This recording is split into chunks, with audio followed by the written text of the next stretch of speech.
যে হিফজ খানাগুলোতে যে আমাদের দেশে ভোর 4টা থেকে রাত 10টা পর্যন্ত টানা পড়া হয়, এই টানা হিফজ একটা সাবজেক্ট মানে এত ঘন্টা নিয়মিত আপনার কয়েক বছর ধরে পড়ার যে প্রেশার, এই প্রেশার কারণে শিক্ষার্থীরা হিফজখানাতে অনেক বেশি ক্রেজি হয়ে ওঠে, অনেক বেশি দুষ্ট হয়ে ওঠে এবং এখান থেকে ঝরে পড়ার হার অনেক বেশি থাকে।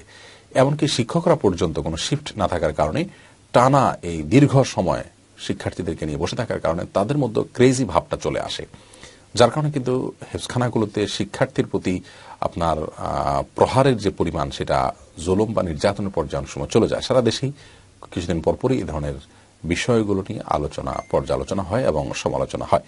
তো এই ক্ষেত্রে আমি মনে করি যে এই বোরিং দূর করার জন্য কিছুটা সময়, জাস্ট রেস্ট যেরকম তার প্রয়োজন, ঠিক ওই রকমই কিছুটা সময় তার অন্য কিছু পড়া উচিত। সেটা হিফজে কি পড়ছে সেটা বোঝার জন্য কিছু আরবি থাকতে পারে, কিছু বাংলা ইংরেজি অঙ্ক থাকতে পারে। এটা হলো তার মধ্যে তাফান্নুন বা তানাওয়ুর সৃষ্টি করার জন্য। অর্থাৎ সে যে সারাদিন একই জিনিস নিয়ে পড়ে আছে, আপনি গরুর গোশত খুব আপনার পছন্দের আইটেম, কিন্তু আপনি টানা কতদিন খেতে পারবেন সেটি। ঠিক একইভাবে ভোর 4টা থেকে রাত 10টা পর্যন্ত কি পরিমাণ কষ্ট হয় সেটা হিফজের শিক্ষার্থীরা জানে, এবং এর কারণে কিন্তু হিফজখানাগুলোতে আপনার শিক্ষার্থীরা যেরকম আপনার বেআড়মোপনা তাদের মধ্যে অনেক বেশি থাকে, দুষ্ট অনেক বেশি হয়, বাস্তবতা। শিক্ষকরাও কিন্তু অনেক বেশি প্রহার করেন, এটাও বাস্তবতা। আর এর চাইতে বড় বাস্তবতা হলো যে হিফজখানাগুলো থেকে ঝরে পড়ার পরিমাণ অনেক বেশি, যেটা কোন অবস্থা থেকে কাম্য নয়। তো এই অবস্থা দূরীকরণের জন্য হিফজের পাশাপাশি অন্য কোনো কিছু সহনীয় মাত্রায় দেওয়ার কথা আমরা বলেছি, এটা একটা প্রস্তাবনা। আর আরেকটা কারণ এর যে আমরা জানি যে আপনার গ্রামাঞ্চলে বিশেষ করে হিফজখানাগুলোতে বা আমাদের বিভিন্ন জেলা পর্যায়ে যে সমস্ত হিফজখানাগুলো আছে সেগুলোতে হিফজ করতে করতে একজন শিক্ষার্থী 13, 14, 15 বছর বা 16 বছর বয়স পর্যন্ত তার হয়ে যায়।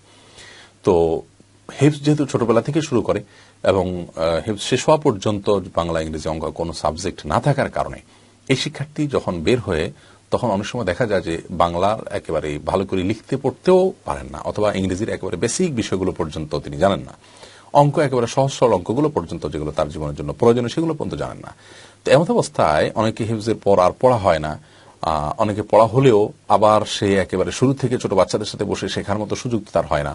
তো এটা বড় ধরনের একটা গ্যাপ থেকে যায়। সেই গ্যাপ দূর করার জন্য আমরা বলেছি যে কিছুটা রাখা। আর এর বাইরে হিফজের সাথে জেনারেলকে কম্বাইন করে রাখলে সেটা সমস্যা হবে কিনা, বেশিরভাগ হিফজখানার অভিজ্ঞরা বলেন যে সমস্যা হবে। এটি আমাদের দেশের বাস্তবতা। এবং ওলামা ইকরাম অনেকেই বলেন যে আল কোরআন গায়ুর, কোরআন অন্য কোনো কিছুকে ধারণ করে না, করতে চায় না। মূলত এটা ওলামা ইকরামের আপনার যা বিশেষ করে অভিজ্ঞদের আপনার মূল্যায়ন এবং অবজারভেশন। কিন্তু মিডল ইস্ট সহ পৃথিবীর বেশিরভাগ দেশগুলোতে যে হিফজ আছে, সেই হিফজগুলো কিন্তু হিফজের সাথে অন্যান্য সাবজেক্ট সহই আছে।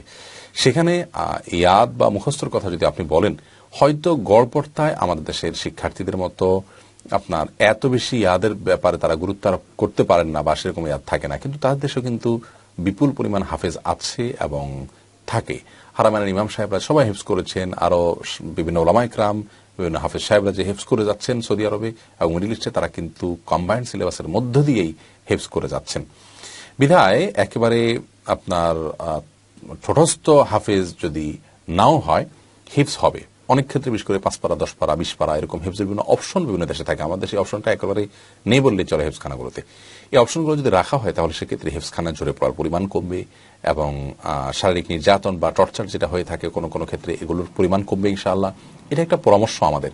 এবং এর মানে এই নয় যে আমরা সব হিফজখানাগুলোকে আপনার জেনারেল শিক্ষা আপনার পরিপূর্ণ কারিকুলাম ঢুকিয়ে সেখানে আমরা নতুন একটা ধারা সৃষ্টি করার জন্য বলছি, বরং এটা একটা পরীক্ষামূলক ধারা থাকতে পারে বা একটা অপশন থাকতে পারে যে কেউ সাধারণ যে তার শিক্ষার সিলেবাস আছে এর পাশাপাশি হিফজটা থাকলো, যাতে করে সে 5 পারা 10 পারা যতটুকু সম্ভব সে হিফজ করলো অন্তত।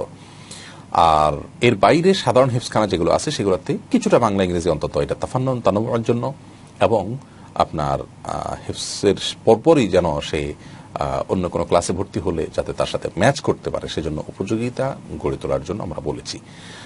আর তাছাড়া মানে সিলেবাসের বিষয়টা তো আসলে ওহি না, এর মাধ্যমে আমরা উপকৃত হব। এখানে বিভিন্ন চিন্তাধারা আমাদের মধ্যে আসা দরকার, বিভিন্ন আপনার আইডিয়াগুলোকে আমরা শেয়ার করা দরকার, জেনারেট করা দরকার, কাজে লাগানো দরকার। আল্লাহ তাআলা কার মাধ্যমে কি নিবেন সেটা বলা কঠিন। মাওলানা আবু তৈয়ব মিসবাহ যখন মাদারিন নিসাব শুরু করেছেন, আমরা সেটাকে বা আমাদের ওলামা ইকরাম মুরব্বীরা সেটাকে বেশিরভাগই ভালো চোখে দেখেননি, কিন্তু সেটার উপকারিতা, সেখান থেকে স্মার্ট আলেম তৈরি হওয়া এবং সেটার যথার্থতা এবং সেটার চাহিদা ব্যাপক, এটা কিন্তু আজ একেবারে দিনের আলো মতো পরিষ্কার। বিধায় আমরা বিভিন্ন অভিজ্ঞতাকে আমরা কাজে লাগাতে পারি এবং সে অভিজ্ঞতাগুলো কাজে লাগাতে লাগাতে আল্লাহ রাব্বুল আলামিনের কাছে কোনটা মাকবুল হবে, কোনটা উপকারী প্রমাণ হবে, সেটা আল্লাহ তাআলা ভালো জানেন। জাস্ট আমি বোঝাতে চেয়েছিলাম যে তাদের মানে রুচি বৈচিত্র্য এবং ন্যূনতম তাদের সাধারণ জ্ঞান যেন থাকে, সেই ব্যবস্থাটা করা। আল্লাহ তাআলা বোঝার তৌফিক দান করুন।